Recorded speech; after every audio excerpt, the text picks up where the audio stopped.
جیسے جیسے بارش زور سے برس رہی تھی، سارا کی تھکن ختم ہوتی دکھائی دے رہی تھی۔ جب وہ پرانے ہوٹل کے قریب پہنچی تھی، ٹہلتے ہوئے وہ ہوٹل کے اندر پہنچی جہاں پہ روشنی والی لابی تھی۔ سارا نے چاہا کہ وہ کچھ راتیں اس ہوٹل میں گزارے، لیکن وہ ہوٹل کسی پراسرار جگہ سے کم نہیں تھا۔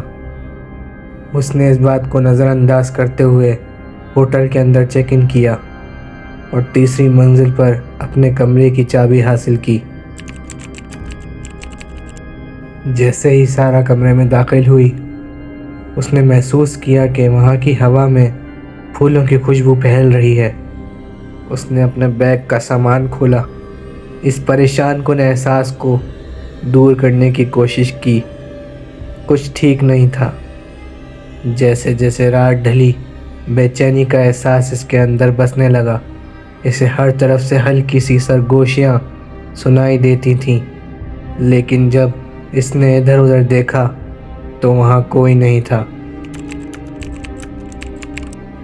بستر پر لیٹی سارا نے عجیب و غریب واقعات کو نظر انداز کرنے کی کوشش کی۔ کمرہ مزید ٹھنڈا ہوتا گیا، کمرے میں مزید ٹھنڈ بڑھنے لگی۔ اس کو کپکپاہٹ طاری ہوئی۔ وہ محسوس کر پا رہی تھی کہ کوئی اس کے ارد گرد ہے۔ اس نے مڑ کر دیکھا، لیکن اس کے خوف سے وہاں کوئی نہیں تھا۔ اندھیرے میں کھڑکی کے پاس ہلکی سی چمک نمودار ہوئی۔ سارا کا دل دھڑک اٹھا جب اس نے ایک بہتے ہوئے سفید گاؤن میں ایک عورت کی تصویر دیکھی۔ خوف کی حالت میں اس نے دیکھا جیسے وہ شکل آہستہ آہستہ اس کے بستر کی طرف لپک رہی ہے۔ اس کا چہرہ دھندلا تھا، لیکن سارا اس سے نکلتے ہوئے ایک شدید اداسی کو محسوس کر سکتی تھی۔ وہ اپنی آنکھیں پھاڑ نہیں سکتی تھی، جیسا کہ بھوت والی شخصیت اس کی طرف بڑھ رہی تھی۔ خوف کی حالت میں سارا نے کمرے سے بھاگنے کی ہمت کی۔ وہ اپنا ضروری سامان پکڑی اور اپنا دوسرا سامان پیچھے چھوڑ کر باہر نکل گئی۔ دل دھڑکتا ہوا وہ ہوٹل کی لابی میں پہنچ گئی، جہاں نائٹ مینیجر نے اس کی پریشانی دیکھ کر سیکیورٹی کو فون کرنے کی پیشکش کی۔ سارا نے اپنے کمرے میں موجود اس شخصیت کے ساتھ اپنی وہ آمیز ملاقات شیئر کی۔ سارا نے اپنا تجربہ بیان کرتے ہوئے ہوٹل کے عملے کو توجہ سے سنایا۔ اس کی حیرت میں انہوں نے انکشاف کیا کہ وہ اس طرح کے مظاہر کا سامنا کرنے والی پہلی مہمان نہیں تھی۔ ہوٹل میں غیر معمولی سرگرمیوں کی ایک طویل تاریخ تھی، جس میں کئی مہمانوں نے ظاہری شکلوں اور کمرے کا ٹھنڈا ہو جانا اور باقی آوازوں کو سنا تھا۔ ان کے جوابات تلاش کرنے کے لیے سارا نے ہوٹل کے ماضی کو ڈھونڈا اور اس کی تاریخ کو پڑھا۔